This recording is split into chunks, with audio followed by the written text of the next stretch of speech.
Hey everyone, my name is Wedge, and we're back with our continuing catch-up series on Shadows of Innistrad lore.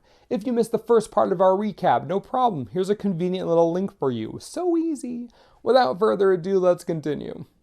When we left off, Jace was neck-deep in his investigation of the Nephalia Drown Yard and the Eldritch Temple being built there.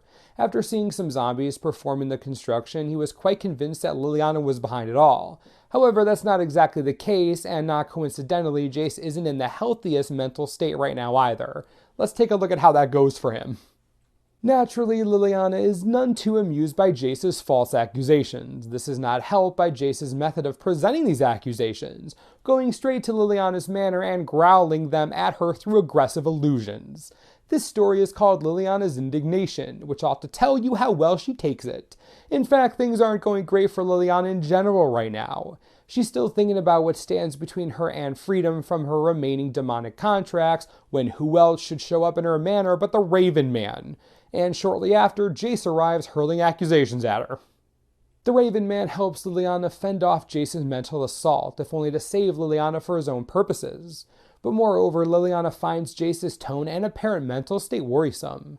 After all, it's not like him to go full intimidation mode, growling accusations and commands and projecting particularly furious allusions.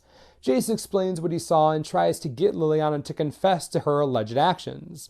Liliana defends herself against his mental assault, fighting back as she needs to, but eventually relents, saying she doesn't want to hurt Jace anymore.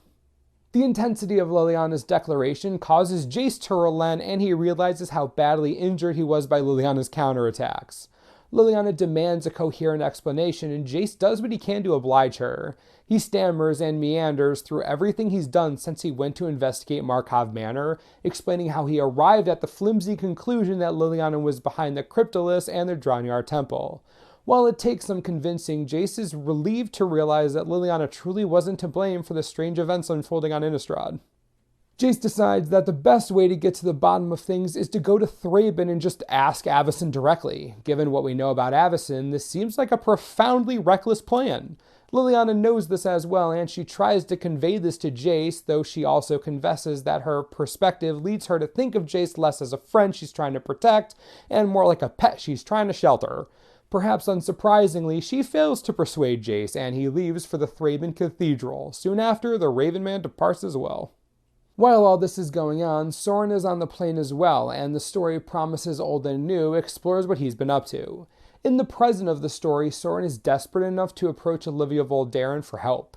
He believes, rightly so, that Nahiri is here and is none too happy with Soren. Moreover, he thinks that he'll need help to stop her, because she's come not just for him, but for the entire plane of Innistrad. And Olivia promises to help, but it'll come at a cost to Soren that she has yet to explain. What's far more interesting, though, is the story told in Soren's flashbacks. He thinks back to the time when he had just created Avacyn. Not long after that, while he was still regaining his strength from the monumental act, Nahiri arrived on the plane. Soren found her, and her immediate reaction was relief that Soren was alive. After all, the Eldrazi had nearly escaped on Zendikar, and she'd sent out a call from the Eye of Ugin, but Soren never came. Soren's excuse was that some of the protection he set up around Innistrad might have disrupted the signal from the Eye, a possibility he hadn't particularly considered beforehand.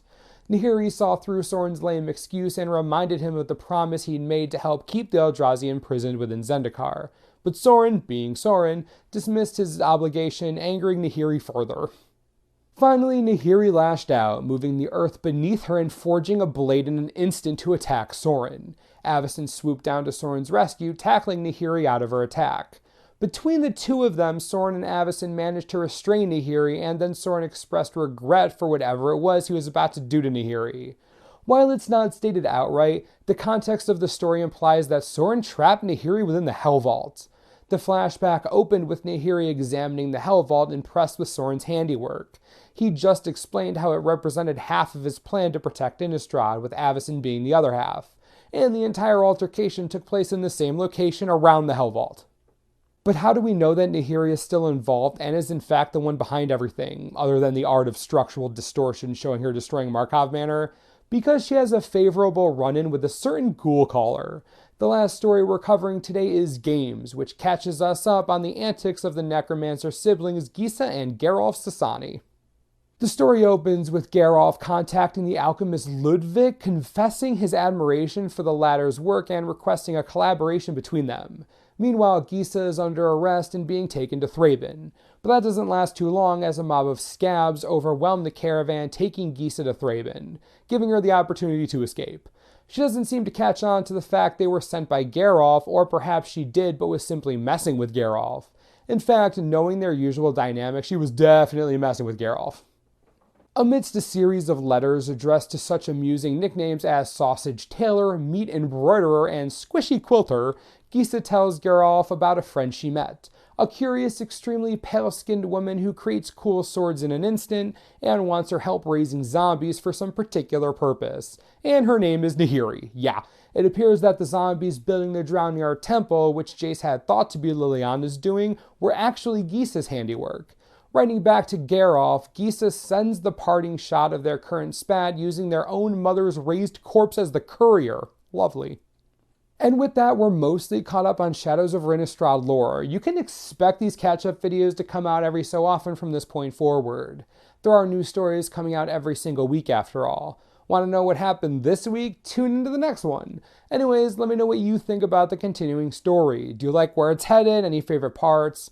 They care a lot about developing their characters and making you care about them. Is it working? Love to hear what you have to say. As always, subscribe for the latest and most reliable Magic the Gathering information you could ever need. This is the Manosaurus. I'm Wedge. Thanks for watching. We'll see you next time. This video is brought to you in part by TCGplayer.com. We're neck deep in Shadows over Innistrad lore. Pretty sweet stuff. Sounds like you want to get some cheap Drownyard temples. You can totally do that right now. TCG Player for just $2.20. So cheap, so awesome, so much flavor. Don't want any more Shadows over Innistrad stuff? No problem. How about our beautiful Necromancer Ghoul Color Gisa? Only ever been printed once in the Commander 2014 series. She's around $6 right now. Pretty sweet price point considering her popularity. Dive right in, to the ground, get it, enjoy.